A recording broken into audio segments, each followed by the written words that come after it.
Resistance होती है वो हमारे पास किस पे डिपेंड करती है, आपके पास रो और लेंथ L और एरिया आपके पास यहाँ पर A की तरफ, तो resistance is equal to rho L by A, या फिर मेरे पास rho into L divided by pi into R का स्क्वायर, या फिर मेरे पास रो इंटू आपके पास यहाँ पर 4 into L divided by pi into diameter का स्क्वायर। ये हमने कल एक बात समझी थी, मैंने एक और बात समझी, मुझे ये पता लगा कि इफ अगर मेरे पास if the dependence is on the length only, अगर मेरे पास डिपेंडेंस ऑन द लेंथ हो सिर्फ तो क्या हो जाएगा, if the dependence is on the length only तो मेरे पास क्या हो जाएगा, अगर मेरे पास डिपेंडेंस सिर्फ और सिर्फ लेंथ के ऊपर होगी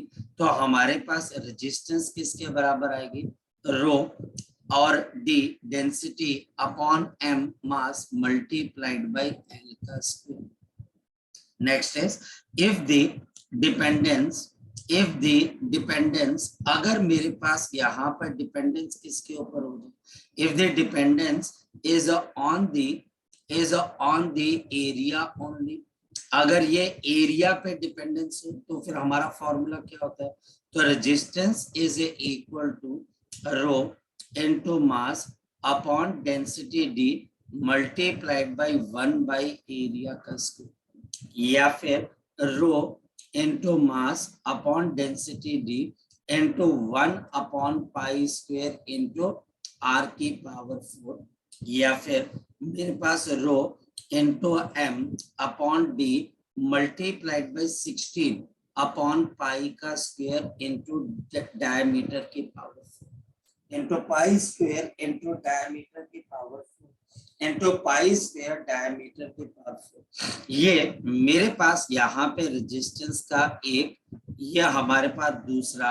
और ये मेरे पास तीसरा फॉर्मूला, ये तीनों फॉर्मूले अलग अलग सिचुएशन के अंदर हमारे पास यूज होंगे, ये तीनों फॉर्मूले मेरे पास अलग अलग सिचुएशन के अंदर यूज होंगे, किसी एक सिंगल सिचुएशन के अंदर ये यूज नहीं।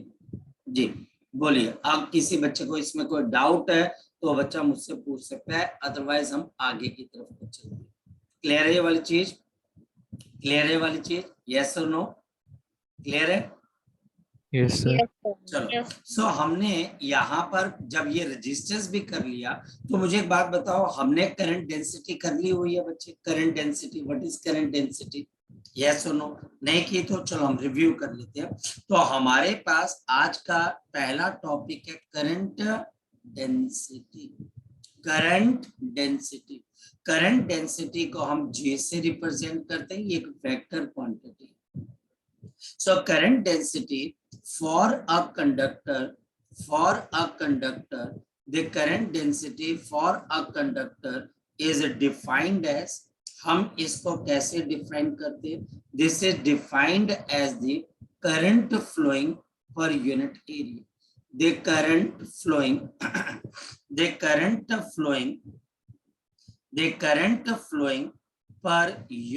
area, the current flowing per unit area। हमारे पास हम इसको कैसे बता सकते हैं, this is the current flowing per unit area, this is known as to be the current density। अगर हम किसी भी कंडक्टर के लिए डिफाइन करें तो करंट डेंसिटी आपके पास क्या होगी, सपोज कि मेरे पास यहाँ पर ये कंडक्टर है, ये कंडक्टर मेरे पास I करंट को कैरी कर, ये मेरे पास एक कंडक्टर है और इस कंडक्टर में से आपके पास I करंट पास हो और हमारे पास इसमें से जब I करंट पास हो रहा है through the given area capital A, then current density हमारे पास क्या आ जाती है, this is the current flowing per unit area. यह हमारे पास क्या आ जाएगा, this is the current flowing per unit area, current flowing per unit area, this is the current flowing per unit area. और इसकी यूनिट्स आपके पास क्या आ जाती है, इसकी यूनिट्स मेरे पास आ गई एम्पेयर पर मीटर स्क्वायर, इसके डायमेंशंस m0 L-2 T0 और एम्पेयर मेरे पास यहाँ पर है। ये हमारे पास करंट डेंसिटी नेचर, ये मेरे पास एक वेक्टर क्वांटिटी, ये मेरे पास यहाँ पर एक वेक्टर क्वांटिटी डिपेंडेंस। आपकी current density inversely proportional to area A, मतलब जितना छोटा एरिया होगा उतनी बड़ी करंट डेंसिटी, और जितना आपके पास जिसको बोल सकते हैं बड़ा एरिया उतनी छोटी करंट डेंसिटी। तो हमारे पास ये करंट डेंसिटी एरिया से इनवर्सली प्रोपोर्शनल है, ये हमारे पास एरिया से इनवर्सली प्रोपोर्शनल है। तो करंट डेंसिटी आपके पास एरिया से इनवर्सली प्रोपोर्शनल है, ये हमारे पास इससे इनवर्सली प्रोपोर्शनल है।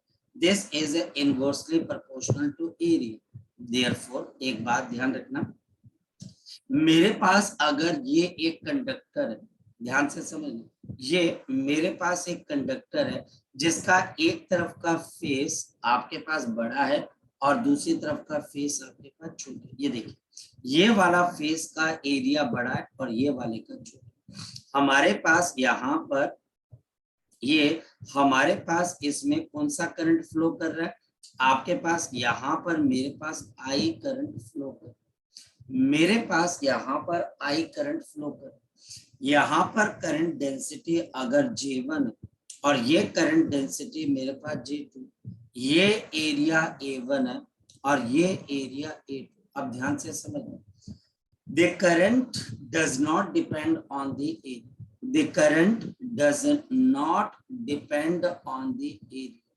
does not depend on the area, does not depend on the area। जो करंट है वो आपके पास एरिया ए पे बिल्कुल भी डिपेंड नहीं करेगा, जो करंट है वो एरिया पे डिपेंड बिल्कुल भी नहीं करेगा, पहली बात। लेकिन क्या करंट डेंसिटी करेगी? यस, याद रखना, current density is inversely proportional to the area. Therefore इस वजह से मेरे पास यहाँ पर J1, देखो J1 एरिया बड़ा है तो J1 छोटा हो जाएगा, और एरिया छोटा है तो J2 आपके पास बड़ा हो जाएगा। मेरी बात को समझ। लेकिन जो करंट है वो आपके पास एरिया पे डिपेंड नहीं करेगा, करंट एरिया पे बिल्कुल डिपेंड नहीं करता, वो सेम रहेगा एक कंडक्टर में। बट लेकिन अगर कंडक्टर का आप एरिया चेंज करोगे तो एक तरफ की करंट डेंसिटी दूसरी तरफ की करंट डेंसिटी से चेंज हो जाएगी, इट विल बी चेंज, ये पूरी तरह से आपके पास क्या हो जाएगी? चेंज हो जाएगी। चले आगे की तरफ को देखें बच्चे, अब चलते हैं बच्चे हम आगे की तरफ और चीजों को हम यहाँ पर क्या करते हैं, अंडरस्टैंड करने की कोशिश करते हैं। चले, तो मेरे पास यहाँ पर इसका मतलब क्वेश्चन क्या निकल कर आया, मेरे पास यहाँ पर देखिए क्वेश्चन कैसे निकले, बड़ा सिंपल सा क्वेश्चन, बड़ा सिंपल सा question. What is the current density, what is the current density, मेरे पास यहाँ पर करंट डेंसिटी क्या होगी, what is the current density, आपके पास करंट डेंसिटी क्या होगी फॉर द करंट, जहां पर मेरे पास करंट कितने का है, for the current of 10 ampere, current 10 ampere over the cross section area of, over the cross section area of, cross section area of, cross section area of आपके पास 2 millimetre का square, over the cross section of 2 millimetre square. Solution बताओ बच्चा, हमारे पास यहाँ पर क्या आ जाएगा, तो मेरे पास यहाँ पर करंट डेंसिटी किसके बराबर, करंट अपॉन एरिया, तो मेरे पास 10 अपॉन 2 मिलीमीटर का स्क्वायर, यानी कि 10 अपॉन 2 और मिलीमीटर स्क्वायर 10 की पावर -3 का square, so this will B 5 into 10 raised to power 6 ampere metre square. So 5 into 10 raised to power 6 ampere metre square. मुश्किल क्वेश्चन नहीं है। या फिर टीचर मुझे क्या क्वेश्चन पूछेगा, टीचर मुझे यहाँ पर क्या क्वेश्चन पूछेगा, if the current density is, अगर मेरे पास यहाँ पर करंट डेंसिटी है 2 into 10 raised to power 2 ampere meter square, 2 into 10 raised to power 2 ampere meter square. Calculate the current, calculate the current. मुझे यहाँ पर करंट को निकालना. Calculate the current for the आपके पास area of, for the area of 4 centimetre square. Calculate the current for the area of 4 centimetre square. तो मेरे पास यहाँ पर आपके लिए क्या चीज आ गई कि मुझे करंट निकालना. The current is given by current density multiplied by area. Simple formula. तो मेरे पास यहाँ पर करंट आपके पास क्या आ जाएगा, current density 2 into 10 raised to power 2 और एरिया कितने के बराबर है 4 सेंटीमीटर स्क्वायर, या फिर 8 into 10 raised to power 2 into 10 raised to power, अब ये सेंटीमीटर स्क्वायर तो माइनस ऑफ, तो कितना आंसर आ जाएगा 8 into 10 raised to power -2 ampere का हमारे पास करंट चल रहा है जी. किसी बच्चे का डाउट इसके अंदर से, किसी बच्चे का डाउट इसमें से, कोई ऐसा बच्चा जिसको ये बात समझ में ना आई हो. Current density simple current upon area होता है और करंट बच्चा हमारे पास करंट डेंसिटी इनटू एरिया, दो ही फॉर्मूला. तो I is equal to J into A और दूसरा J इज इक्वल टू मेरे पास क्या होता है I डिवाइडेड. तो I is equal to J into A and J is equal to मेरे पास यहाँ पर क्या आ जाएगा बच्चे I divide by I divide by I divide by. Hope so आपको ये बात मेरी समझ में आ गई. क्लियर है वाली बात. जी स्तुति बोलो बच्चे. सर करंट डेंसिटी को ही करंट स्ट्रेंथ भी बोलते हैं? नहीं बच्चे ऐसा कुछ नहीं, ऐसा बच्चा हमारे पास कोई टर्मिनोलॉजी मेरी नजर में नहीं है. करंट स्ट्रेंथ वाली कोई टर्मिनोलॉजी अभी मेरी नजर में नहीं है बच्चे. करंट डेंसिटी और करंट ये दो अलग अलग चीजें. ठीक है बेटा, ठीक है चलते आगे. सो ये बच्चे बड़ा सिंपल सा कॉन्सेप्ट था. अब नया कॉन्सेप्ट क्या करें, अब नया कॉन्सेप्ट क्या करें, तो नया कॉन्सेप्ट सीखते हैं और आगे चलते हैं. तो आज का बच्चा हमारे पास जो कॉन्सेप्ट है वो है ओहम्स लॉ. सो आज का हमारा जो कॉन्सेप्ट है the concept is the ohm's law. यानी कि मेरे पास ओम्स लॉ क्या कहता है, और ओम्स लॉ की स्टेटमेंट हमें ये कहती है if the external conditions remains, if the external conditions, अगर मेरे पास external conditions of the temperature and the pressure, if the external condition of the temperature and the pressure remains same, if the external condition of the temperature and the pressure remains same, ये हमारे पास बिल्कुल same रहती. अगर external condition है इसके बच्चे temperature की और प्रेशर, ये हमारे पास यहाँ पर क्या रहती है सेम रहती है, बिल्कुल सेम, चेंज इन बच्चे. देन बच्चा हमारे पास क्या आता है the current flowing in this circuit, the current flowing, जो करंट आपके पास फ्लो कर रहा है in this circuit, the current flowing in this circuit, the current flowing in this circuit is directly proportional to voltage applied. This is a directly proportional to the voltage applied, directly proportional to the voltage applied. यानी कि हमारे पास यहाँ पर ये जितना भी current flow करेगा वो वोल्टेज के बिल्कुल प्रोपोर्शनल होगा. मेरे पास यहाँ पर एक कंडक्टर है, देखते हैं. ये कंडक्टर जिसके पास एक कोई ना कोई रेजिस्टेंस होगी और हम अगर इसके साथ क्या लगा दें, ये एक हम इसके साथ एक वोल्टेज V लगा दें और इसकी वजह से हमारे पास इस सर्किट में I करंट चलेगा.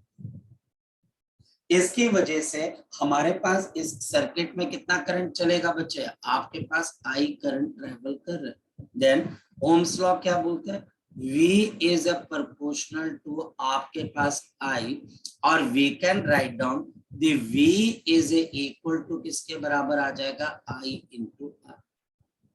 ये हमारे पास मैथमेटिकल डिस्क्रिप्शन है कि हम ओम्स लॉ को बताते कैसे।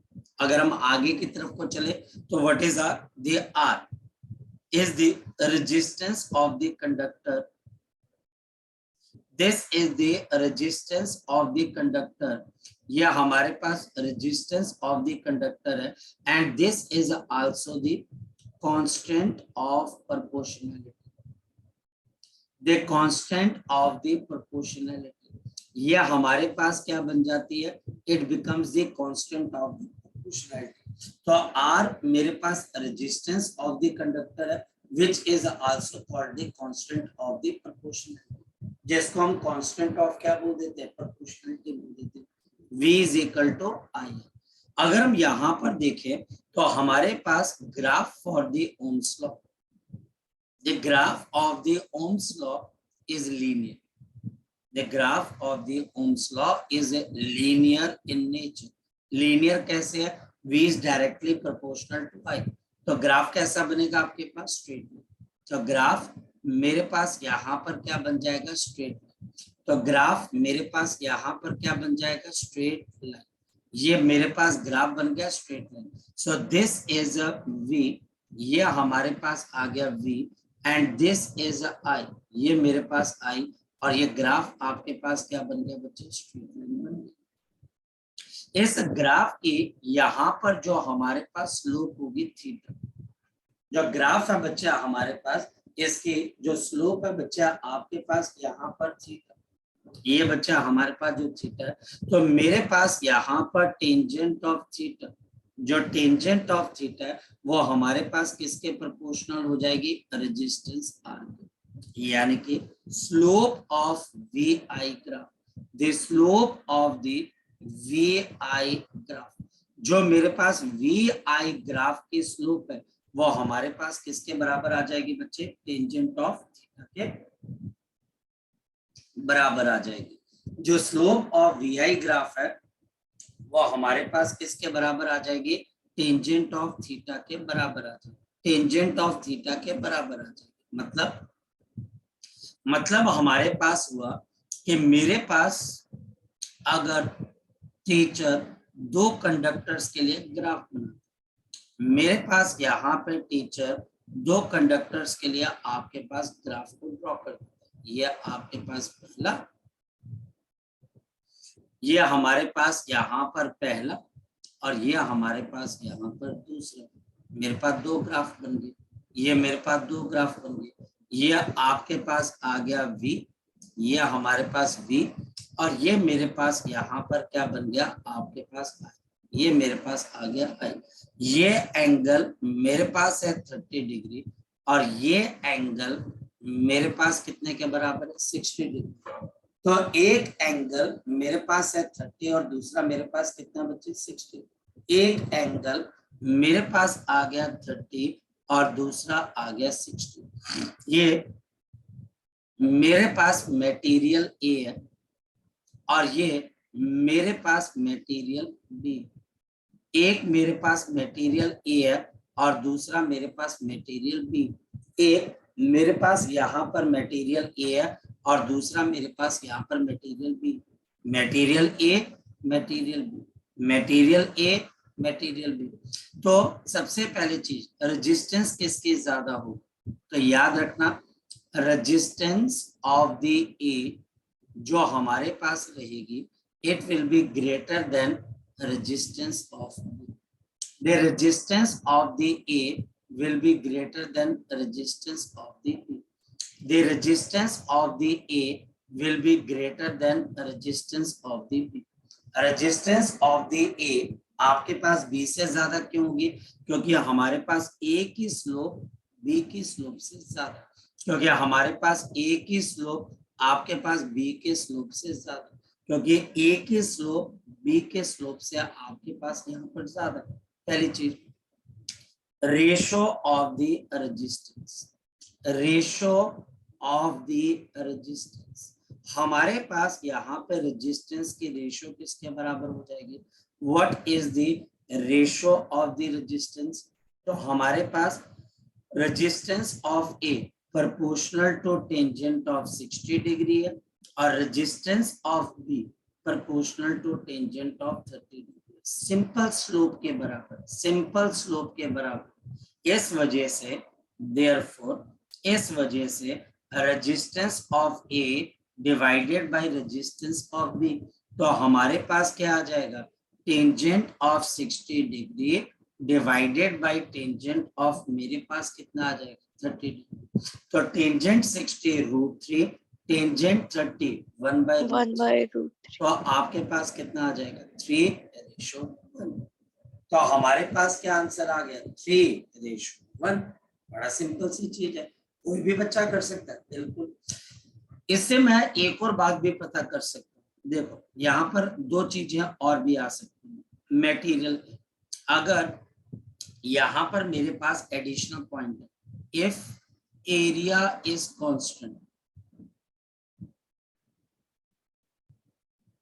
if the area of the conductors A and B are constant, ये हमारे पास यहाँ पर क्या आ गया बच्चे? कांस्टेंट आ गया। अगर एरिया ऑफ कंडक्टर ए और बी ये दोनों कांस्टेंट है, अगर एरिया ऑफ द कंडक्टर आपके पास ए और बी ये दोनों के दोनों हमारे पास क्या बच्चे? कांस्टेंट है। फिर समझो, अगर area of the conductor A और बी ये दोनों के दोनों बच्चे हमारे पास क्या? कांस्टेंट, ये दोनों के दोनों हमारे पास क्या? कांस्टेंट। इस केस के अंदर length of the A will be greater than length of B, क्योंकि जिसकी जितनी बड़ी रेजिस्टेंस होगी उतनी बड़ी लेंथ हो जाएगी। ये एक और क्वेश्चन टीचर पूछ सकता है, किस वायर की लेंथ बड़ी है? जिसकी रेजिस्टेंस बड़ी है, क्योंकि एरिया कांस्टेंट है। या फिर टीचर एक और क्वेश्चन पूछ सकता है, क्या क्वेश्चन बच्चे? कि if the length of both conductors are constant, length of both conductors are constant, if the length of both conductors are constant, अगर दोनों कंडक्टर्स की जो लेंथ है वो मेरे पास यहाँ पर क्या रहती है? कांस्टेंट रहती है, तो क्या होगा? अगर मेरे पास दोनों कंडक्टर्स की लेंथ आपके पास यहाँ पर कांस्टेंट रहेगी तो क्या होगा? जरा सोच के देखो।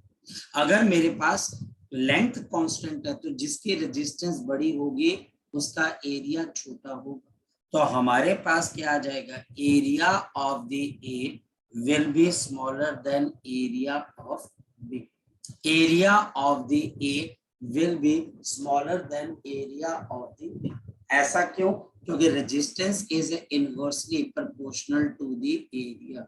This is inversely proportional to area.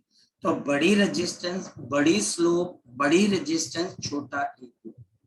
And resistance is directly proportional to length. बड़ी रेजिस्टेंस तो बड़ी लेंथ। तो इस तरीके से मैं पता कर सकता हूं इस ग्राफ से क्या आपके पास कैसे कैसे मटेरियल ए और मटेरियल ए और मटेरियल बी इन दोनों की लेंथ और एरिया को भी मैं क्या कर सकता हूं? आपस में कंपेयर कर सकता हूं, आपस में कंपेयर कर सकता हूं। चले आगे की तरफ, चले बेटा, ये बात समझ में आ गई? हाँ या ना? आगे बात समझ में बेटा? ये चले आगे, चलो अब चलते हैं बच्चे हम आगे की तरफ, नेक्स्ट कॉन्सेप्ट सीखते हैं। In certain circumstances, in this certain circumstances हमारे पास कई ऐसी सर्कमस्टांसेस होती हैं, दे टीचर, जो हमारे पास यहाँ पे टीचर, जो हमारे पास यहाँ पर आपका टीचर होता है, गिव्स द ग्राफ, जो गिव आपके पास ग्राफ देता है, this gives the graph in the terms of I and B, यानी कि करंट एंड द वोल्टेज।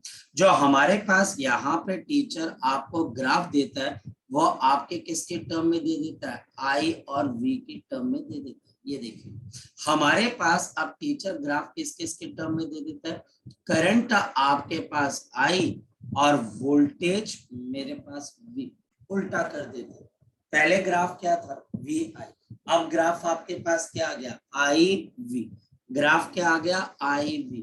तो अब मेरे पास इस ग्राफ की जो स्लोप होगी, अब मेरे पास इस ग्राफ की आपके पास जो स्लोप होगी, ये वाला एंगल थीटा, मेरे पास अब इस ग्राफ की जो स्लोप होगी यानी कि tangent of theta, this is inversely proportional to the resistance, ये हमारे पास इनवर्सली प्रोपोर्शनल हो जाएगी।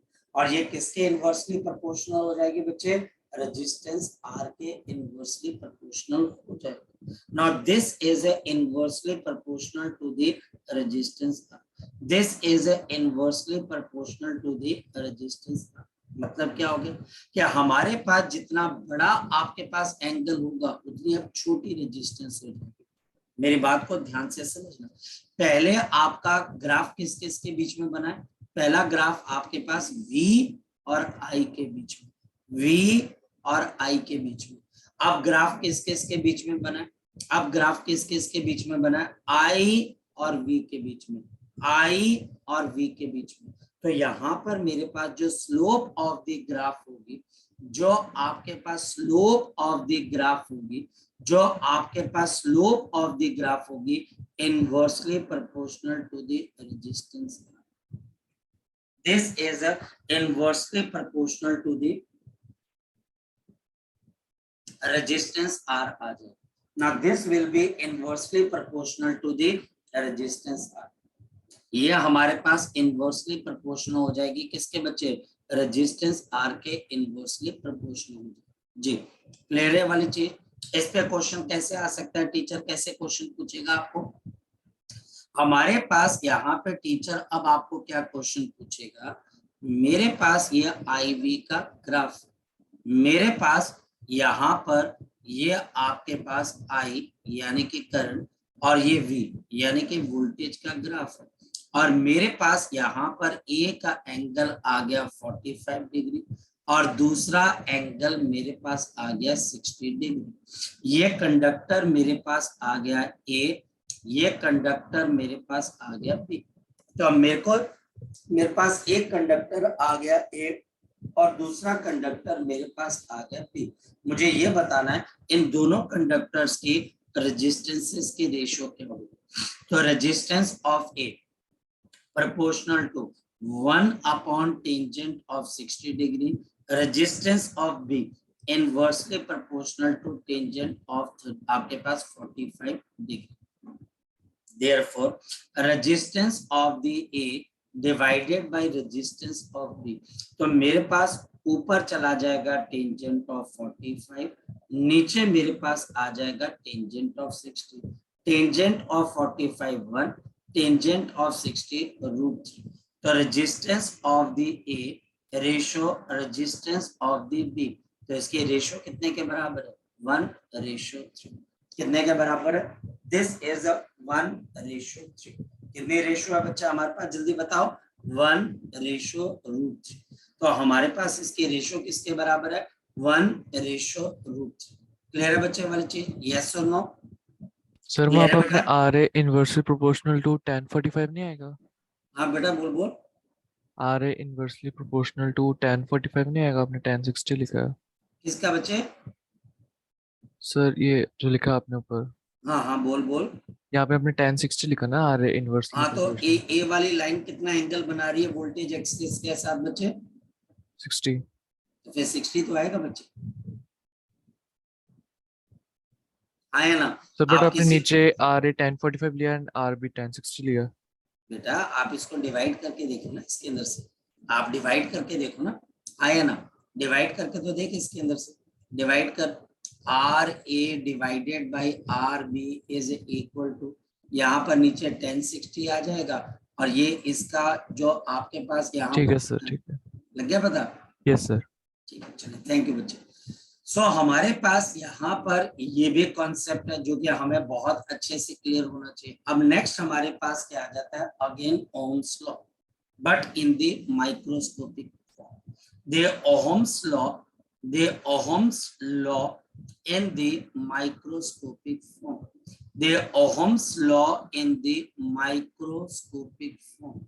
The Ohm's law in the microscopic form. The Ohm's law in the microscopic form.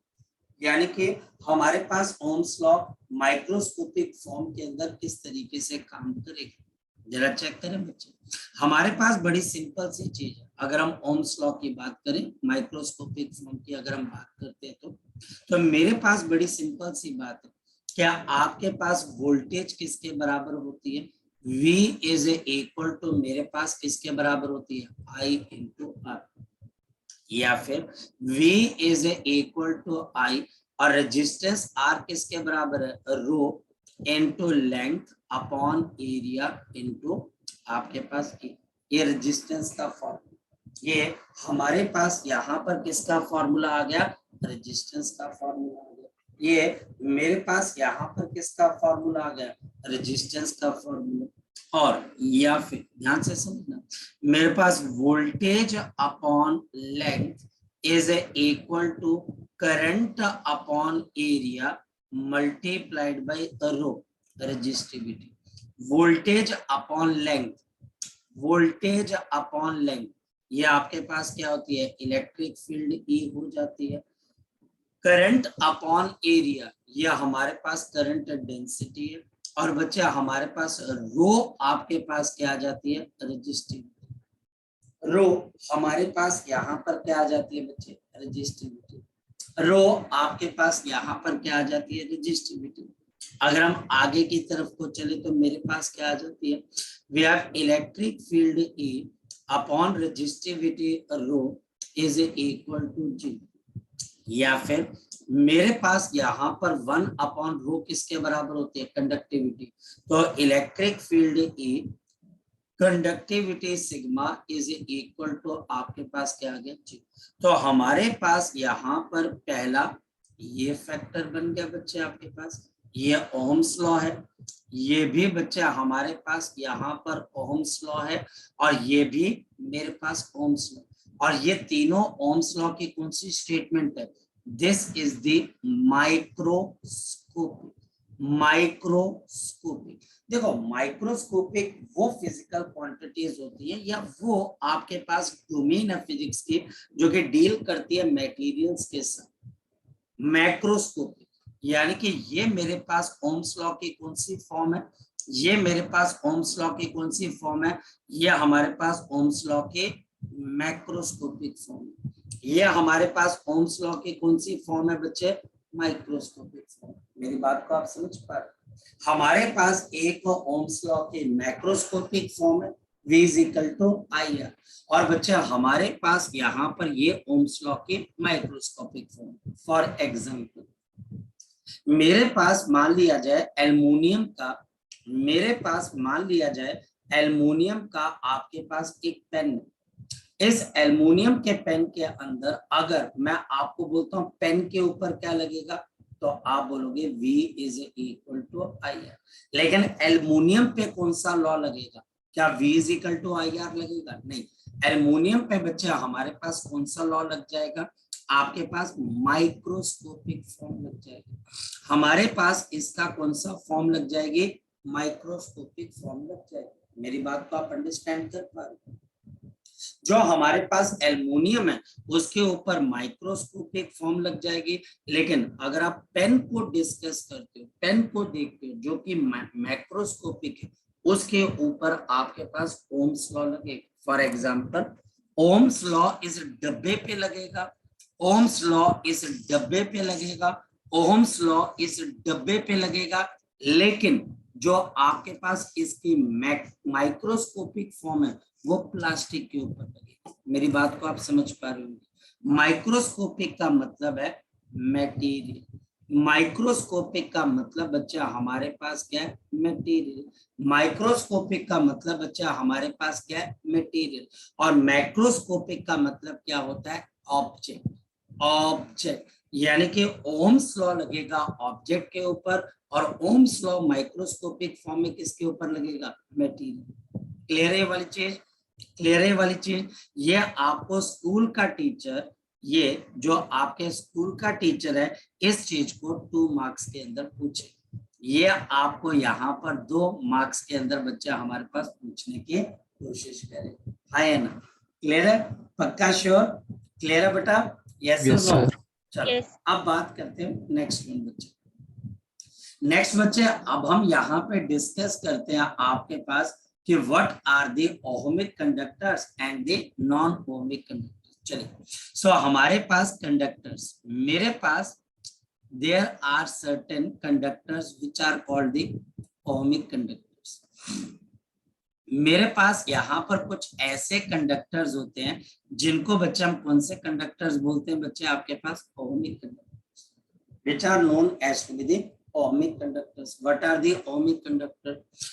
the conductors, मेरे पास वो ऐसे conductors, the conductor having the linear relationship, having the linear relationship between voltage and current, between the voltage and current, between the voltage and the current, between the voltage and the current, between the voltage and the current are called, these are called the ohmic conductors। इसको बच्चे हम यहाँ पर क्या बोल देते हैं, ohmic conductors बोल देते हैं। these are known as to be the ohmic conductors। मतलब मेरे पास ohmic conductors कौन कौन से होते हैं, जिनके लिए अगर आप वोल्टेज और करंट का कोई रिलेशन बनाते हैं, जिनके लिए आप अगर वोल्टेज और करंट का कोई रिलेशन बिल्डअप करते हैं, जिनके लिए आप यहाँ पर वोल्टेज और करंट का कोई रिलेशन बनाते हैं, तो ये रिलेशन बिल्कुल आपके पास क्या होता है, स्ट्रेट लाइन। ये बिल्कुल आपके पास क्या होता है बच्चे, स्ट्रेट लाइन होता है। These are known as to be the ohmic conductors। ये हमारे पास यहाँ पर क्या बन जाते हैं, ohmic कंडक्टर बन जाते हैं। These are known as to be the ohmic conductor। ये हमारे पास यहाँ पर कौन से कंडक्टर बन जाते हैं बच्चे, आपके पास ohmic कंडक्टर आपके पास बन जाते हैं। नेक्स्ट नॉन ohmic कंडक्टर्स, मेरे पास यहाँ पर नेक्स्ट क्या चीज आ जाती है, we have the non-ohmic conductors, we have the non-ohmic conductors, we have the non-ohmic conductors, we have the non-ohmic conductor। हमारे पास नॉन ओमिक कंडक्टर्स कौन से कंडक्टर हैं, जरा चेक करें। हमारे पास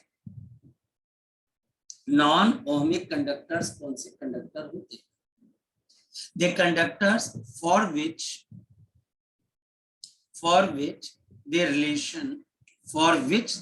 relation जो हमारे पास रिलेशनशिप है, for which the relationship between voltage and the current, between the voltage and the current, voltage and the current, the voltage and the current is not linear।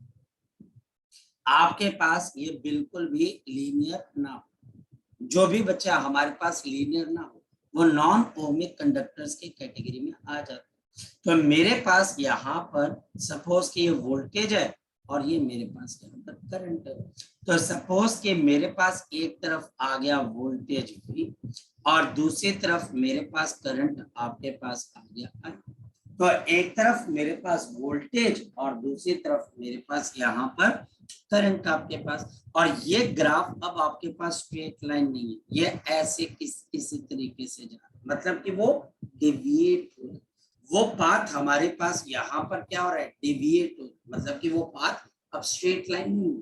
तो ऐसे conductor को आप क्या बोल देते हो, दिस कंडक्टर और this kind of the conductors are known as to be the ohmic conductors. ऐसे कंडक्टर्स को आप क्या बोल देते हैं बच्चे, शाबाश बोलो, these conductors are known as to be the, Sir, no, oh, non-ohmic conductor.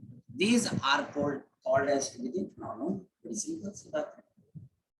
अगर जब भी आपको V और I का ग्राफ स्ट्रेट लाइन नजर ना आए,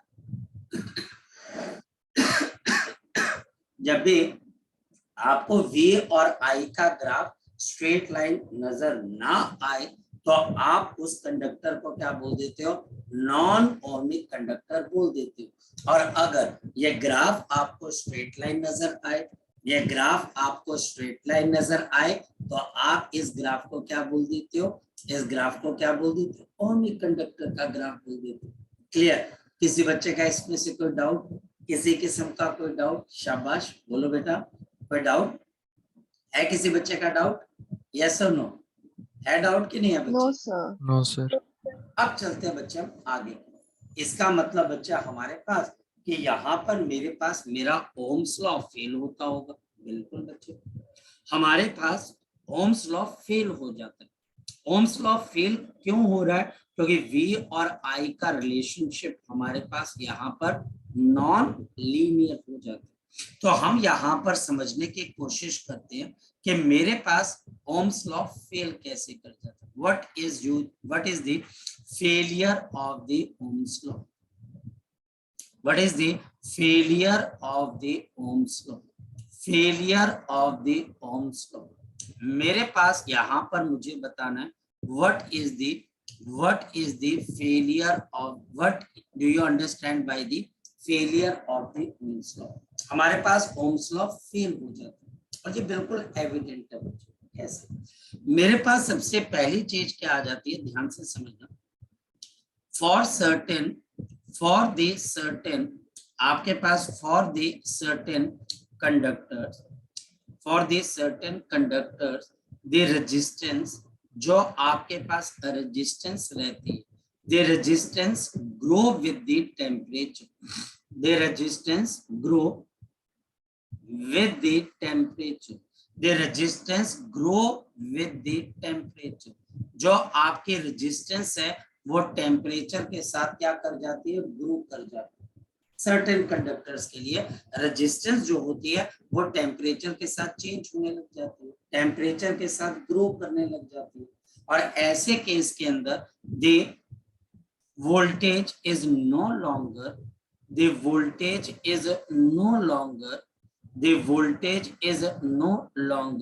proportional to, the voltage is no longer proportional to the current flowing in this circuit, the current flowing in this circuit, current flowing in the circuit, the current flowing in the circuit, the voltage is no longer proportional to the current flowing in this circuit। जो voltage है बच्चे वो हमारे पास current flowing के बिल्कुल भी proportional नहीं होगा। और इस केस के अंदर the Ohm's law is no longer valid, the Ohm's law is no longer valid। आपके पास ये बिल्कुल भी आपके लिए वैलिड नहीं होगा। The Ohm's law is no longer valid। आपके पास Ohm's law बिल्कुल भी वैलिड नहीं होगा। पर ये ग्राफ दिखेगा कैसे, मैं बताता हूँ। ये सारी थ्योरेटिकल चीजें बच्चे, स्कूल का टीचर पूछेगा आपको, यहाँ पर ये सारी चीजें थ्योरेटिकल है। ये आपके पास टीचर आपके पास आपको पूछेगा, ये मेरे पास आ गया V और ये मेरे पास यहाँ पर आपके पास आ गया I। ये हमारे पास V और ये देखिए I। अगर तो ओम्स लॉ वैलिड होता, अगर मेरे पास कौन सा लॉ वैलिड होता? ओम्स लॉ, तो ग्राफ ने कैसे जाना था? बिल्कुल स्ट्रेट। ये हमारे पास ओम्स लॉ जब आपके पास फॉलो हो।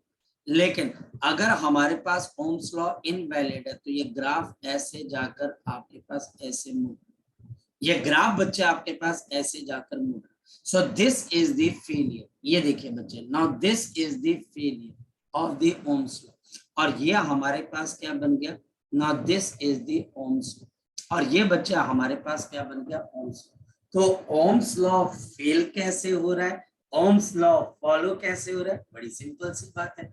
अगर ग्राफ है स्ट्रेट लाइन, अगर ग्राफ क्या है स्ट्रेट लाइन, अगर ग्राफ क्या है स्ट्रेट लाइन, तो ओम्स लॉ फॉलो होता है। लेकिन अगर ग्राफ स्ट्रेट लाइन पे नहीं चलता है, स्ट्रेट लाइन को बिल्कुल भी बच्चे आपके पास फॉलो नहीं करता है, तो बच्चे हमारे पास ओम्स लॉ क्या हो जाता है, फेल हो जाता है।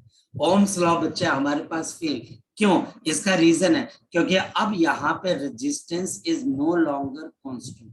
The resistance is no longer, आपकी जो रेजिस्टेंस है वो आपके पास नो लॉन्गर कांस्टेंट, ये बिल्कुल भी आपके पास कांस्टेंट नहीं है।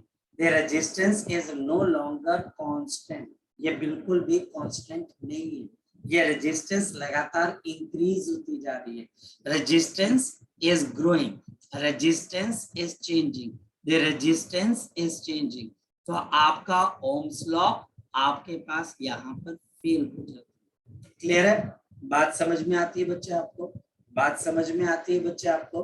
बात समझ में आती है बच्चे? यस और नो? चलो अब देखते हैं हम एक और चीज बच्चे। मेरे पास कई बार ऐसा होता है कि ग्राफ स्ट्रेट लाइन होने के बावजूद भी, ग्राफ मेरे पास स्ट्रेट लाइन होने के बावजूद भी ओम्स लॉ फेल हो जाता है। कैसे? उसका भी रीजन देखते हैं। सेकंड एग्जांपल, जो मैं करवा रहा हूँ बच्चे, आपके किसी दोस्त को उनके बारे में ज्यादा नहीं पता होगा, मैं आपको बिल्कुल टिपिकल करवा रहा हूँ। Second, water volt metre. So water volt metre, so water volt metre, हमारे पास नेक्स्ट क्या आ गया? Water volt metre. तो हमारे पास नेक्स्ट क्या चीज आ गई बच्चे? Water volt metre. हमारे पास वाटर वोल्ट मीटर काम कैसे करता है? वाटर वोल्ट मीटर चलता कैसे? देखिए, वाटर वोल्ट मीटर हमारे पास एक तरीके से बच्चे, एक जो आप केमिस्ट्री इलेक्ट्रोकेमिस्ट्री पढ़ते हो ना बच्चे, हाँ या ना? इलेक्ट्रोकेमिस्ट्री पढ़ी हुई आपने बच्चे या पढ़ रहे होंगे? इलेक्ट्रोकेमिस्ट्री, इलेक्ट्रोकेमिस्ट्री पढ़ी है बच्चे आपने? इलेक्ट्रोकेमिस्ट्री यस और नो? Electrochemistry yes sir. पढ़ी हुई है? अच्छा, अगर इलेक्ट्रोकेमिस्ट्री आपने पढ़ी हुई है बच्चे, तो आपको पता है कि जब आप कोई सेल बनाते हो, जैसे वाटर रिलेटेड सेल बनाते हो, तो सेल के एक टर्मिनल पे हाइड्रोजन लिबरेट होती है और एक पे बच्चे ऑक्सीजन लिबरेट होती है। पता है इसके बारे में? यस और नो? Yes sir. होती है। और इसकी वजह से बच्चे वहां पर एक बैक ईएमएफ डेवलप हो जाती है। बैक ईएमएफ क्या है मैं भी इसके बारे में आपको बताऊंगा। और इसकी वजह से जैसे आप वोल्टेज लगाते हो, आपको करंट एकदम से नहीं मिलता। तो ध्यान से देखते हैं बच्चे हमारे पास, ध्यान से देखना। In a water volt meter, in a water volt meter, a back EMF, a back EMF is developed। हमारे पास यहाँ पर एक बैक EMF डेवलप हो जाती है। In a water volt meter a back EMF is developed। मेरे पास यहाँ पर एक बैक EMF आपके पास डेवलप हो जाती है due to the liberation of, due to the liberation of the, liberation of the, due to the liberation of the hydrogen and the oxygen, due to the liberation of the hydrogen and the oxygen। यानी कि hydrogen और oxygen की वजह से back EMF आपके पास develop हो जाती है। बैक ईएमएफ सिस्टम की खामी, डिसएडवांटेज, क्योंकि याद रखना, the current cannot flow, the current cannot flow, the current cannot flow in this circuit, if the external potential difference does not exceed,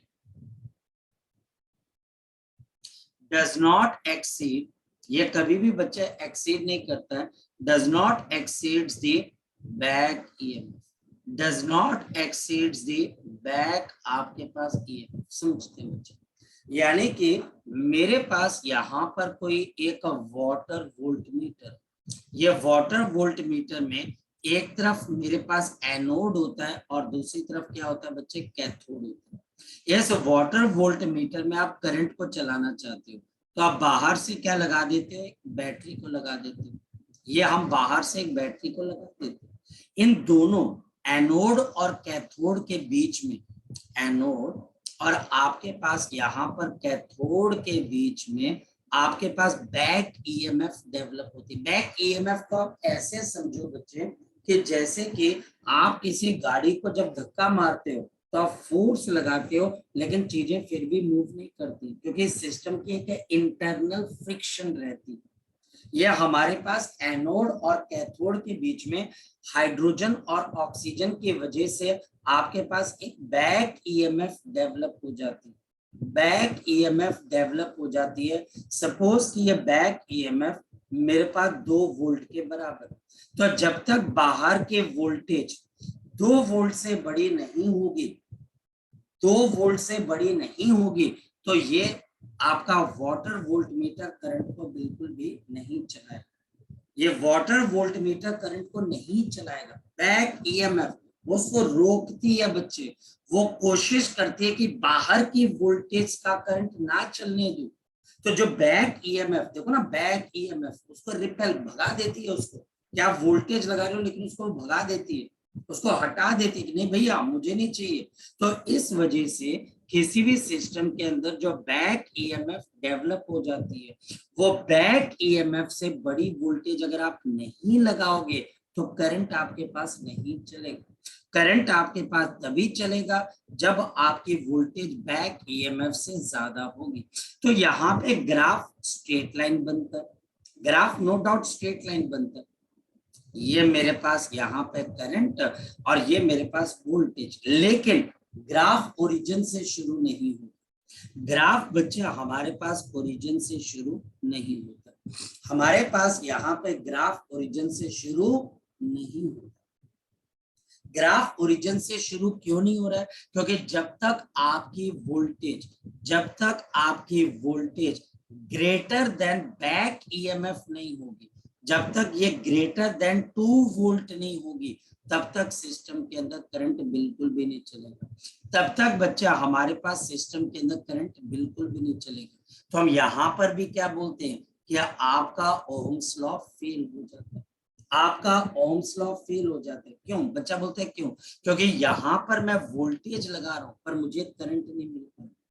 मैं यहाँ पर बच्चे अगर आपका रीजन लो ए से लेके बी, तो मैं ए से लेके बी के बीच में वोल्टेज तो अप्लाई कर रहा हूँ बच्चे, मैं वोल्टेज अप्लाई तो कर रहा हूँ बच्चे, पर मुझे करंट बिल्कुल भी नहीं मिल रहा। मेरे पास सिस्टम के अंदर करंट क्या बच्चे, 0। इस वजह से भी हम यहाँ पर ये बोल देते कि हमारा ओम्स लॉ क्या हो गया, हमारा ओम्स लॉ क्या हो गया बच्चे, फेल।